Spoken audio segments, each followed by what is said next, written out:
Our first lesson in Objective 3 is setting the expiration policy. Sometimes people question why we even have password expirations at all, and they do fulfill an important part of password security.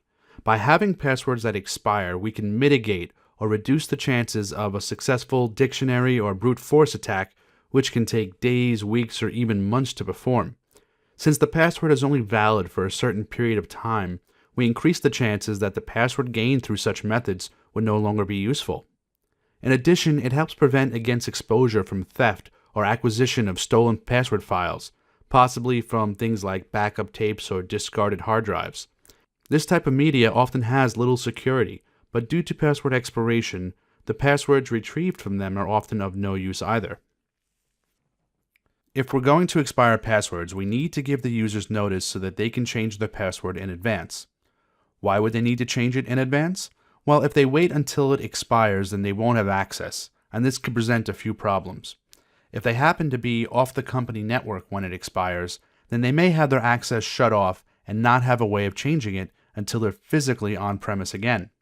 They might still be able to log into their laptops due to cached credentials, but cached credentials may be disabled for security reasons. Also, if they don't have a laptop with them, but they need access to email on their mobile device, they may not be able to get it without calling a tech support person. Expiration notice should give users enough time to change the password while it's still convenient to them, especially if they're required to be on-premise when doing so.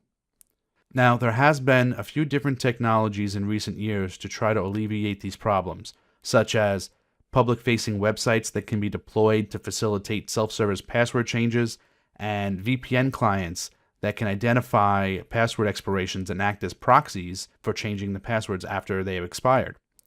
However, the simple and most effective solution is still to convince users to change their password using the conventional means before they expire. Now, there are some considerations for knowing how often the password should expire and when notifications should start. The password should not expire too often, or it will be frustrating and inconvenient for the user. They may have to start writing their password down, which becomes a security concern. The same goes for expiration policies that are too long. If they can go a long period of time without changing it, it increases the exposure to attacks. The most common setting seems to be from 60 to 120 days, with 90 days being very common, although I have seen 180 days as well. The notification time period must also be picked carefully. If it's too long, the user will just get used to the notifications and ignore them until it's too late. If the notification window is too short, then they might begin while the user is away or on leave, and they won't be able to come into the office and change it in time, if that's what's required. Therefore, many companies set this to between 10 and 14 days. It gives users enough time to plan if they're expecting to be away for a week, and it still generates a certain amount of urgency. Setting the password policy in the Admin Center can be done by navigating to the Settings, Security, and Privacy screen, and then clicking the Edit button next to Password Policy. Here you can set the default password policy for everyone in the tenant.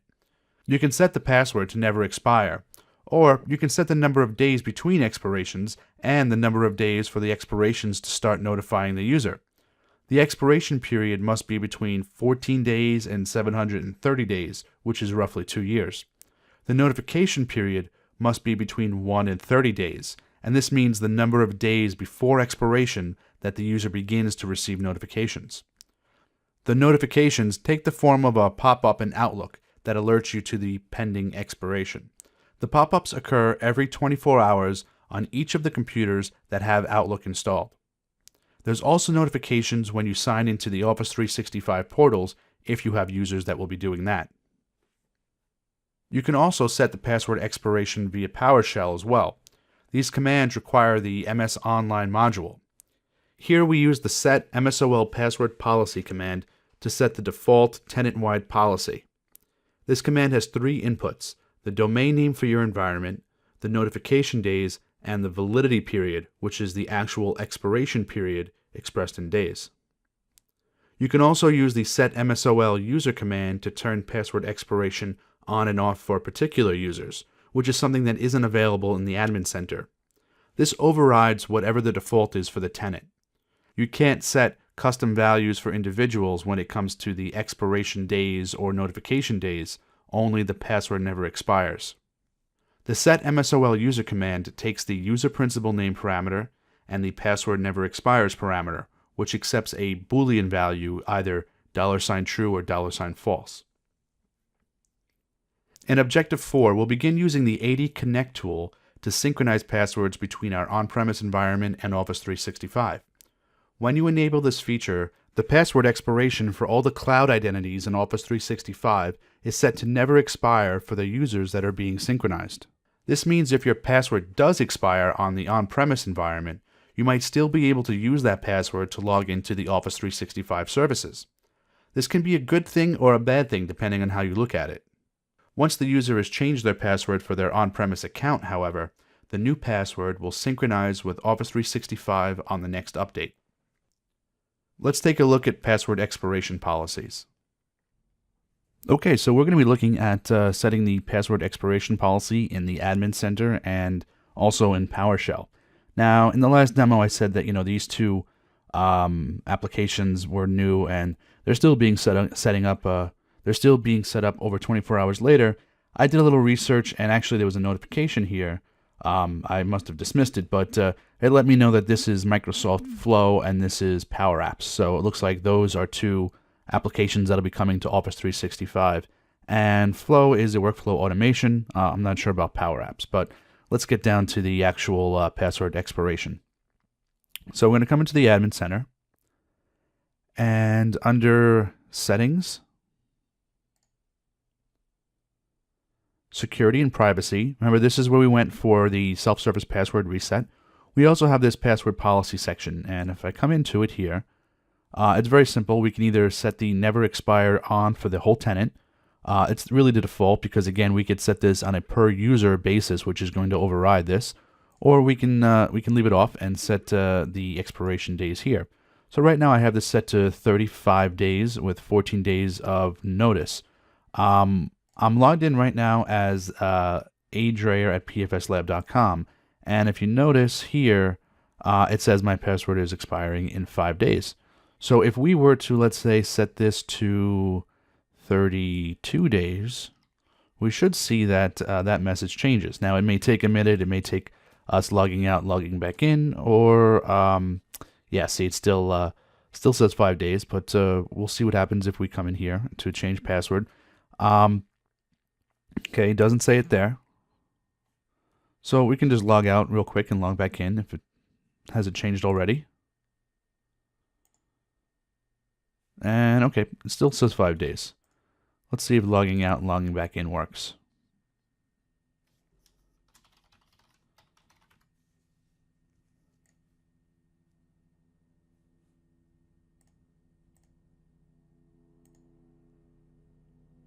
And as you can see, it now says 2 days, so we know that those changes have taken effect. If we wanted to set the password expiration through PowerShell, we would launch a PowerShell window. First thing we would do is we would connect to our MSOL service. Remember, we don't need to use the import command. If you've been following along with the PowerShell demos, I'm not going to go over everything every time, but as long as we install it correctly, it'll be able to import the module when necessary. Okay, so we got a connection here, and if we were to, let's say, in the PowerPoint we talked about setting MSOL password policy, but you should know at this point also that if you can set something, you probably can get something as well. So even though it wasn't in the PowerPoint, let's look at get MSOL password policy. And I assume that the one parameter it's going to require is the domain name. It's been a while since I've done this. Okay, yeah, so now we have 14 and 32. And remember, we just changed this from 35 to 32. So if we set this now to, let's say, let's get rid of that and type set MSOL password policy. Domain name is pfslab.com. We'll say the notification days are 12, and the validity period will change to 31. Well, let's make it 33. Okay, looks like that was done. And if we come back into our admin center,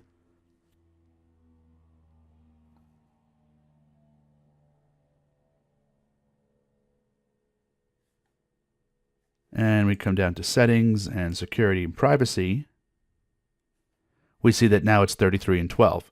So we know that these settings here are the same settings that we use when we set the MSL password policy through PowerShell. Now, if we wanted to set it for a particular user, we could do that as well. So if I were to say set MSOL user and user principal name is adrayer@pfslab.com, and we'll set the password never expires to true. Did I type principal wrong? Yes, I did. There we go. Okay, so now we should have a password never expires on this particular user. We might have to sign out and sign back in again. Yeah, it still says it's expiring, so let's go ahead and do that just to show you what that looks like. Okay. And we'll jump back in here.